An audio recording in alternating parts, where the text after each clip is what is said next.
जमलेले आहेत या सर्वांचं मी या ठिकाणी स्वागत करतो.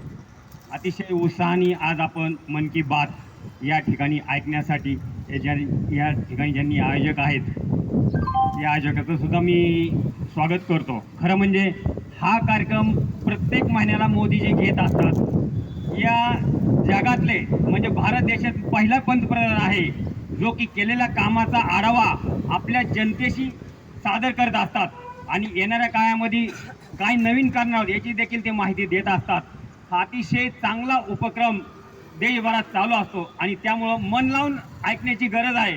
आत्ता तुमच्या लक्षात आलं असेल त्यांनी किती गोष्टी केलेल्या आहेत. मोदीजी ज्यापासून या देशाचे पंतप्रधान झाले 2014 पासून आज जवळजवळ दुसरी टर्म आहे त्यांची. या कालावधीमध्ये या देशामध्ये आमूलाग्र बदल झालेला आहे. कारण आपण पाहत आहोत की 2014 पूर्वीची परिस्थिती काय होती आणि आज परिस्थिती काय आहे. प्रत्येक क्षेत्रामध्ये असेल, आरोग्य असेल, रस्ते असतील. या ठिकाणी तुम्हाला एक साधं उदाहरण सांगतो.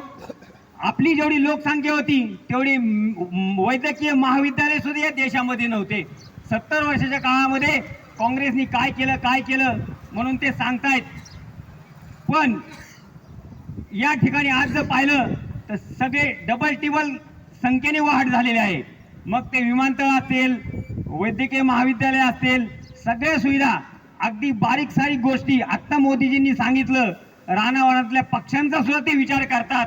एवढं सगळं ते 24 तास या देशासाठी देतात. गेले 10 वर्षात 11 वर्षात कधी ते आजारी पडले सुद्धा आपण पाहिलं नाही. एवढं मन लावून ते काम करतात आणि म्हणून सर्वसामान्यांना गोरगरिबांना त्याचा फायदा होतोय.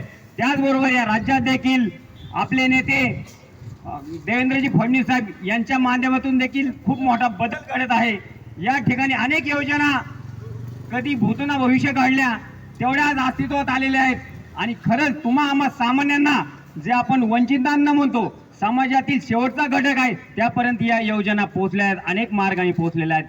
टीका टिप्पणी होत राहते मित्रांनो, पण आपण पाहतोय आता प्रधानमंत्री आवास योजनेत 30 लाख गरीब बांधून दिलेले आहेत, मंजूर करून बांधून दिलेले आहेत. अनेक योजना आहेत. आज आपल्या भगिनींसाठी अनेक योजना आहेत, शेतकऱ्यांसाठी आहेत. देशभरात आता जनगणना करण्याचा सुद्धा निर्णय घेतलेला आहे. 2011 नंतर जनगणना झालेली नाहीये. एवढे साध्या गोष्टी सुद्धा या देशात झालेल्या नाहीत ज्या आवश्यक आहेत.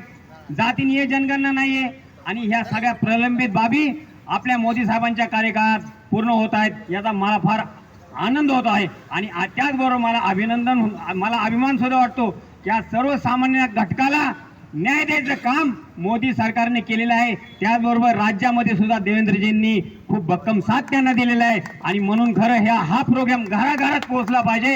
हा खूप सिरियस होऊन ऐकण्यासारख्या गोष्टी आहेत. मोदीजींबद्दल कोणी काही बोलत असेल पण तुम्ही अभ्यास करा मित्रांनो. सगळं जे काय ते ऑन पेपर असतं, फक्त आपण बोलत नाहीत. मी या ठिकाणी आपण सर्व जमलात, मला बोलायची संधी दिली. विषय खूप मोठे आहेत पण आपण प्रत्येक महिन्याला मोदीजींचा जरी हा कार्यक्रम आयोजित केला वेगवेगळ्या ठिकाणी तरी सर्वसामान्यांना त्याची माहिती मिळेल. धन्यवाद. जय हिंद, जय महाराष्ट्र.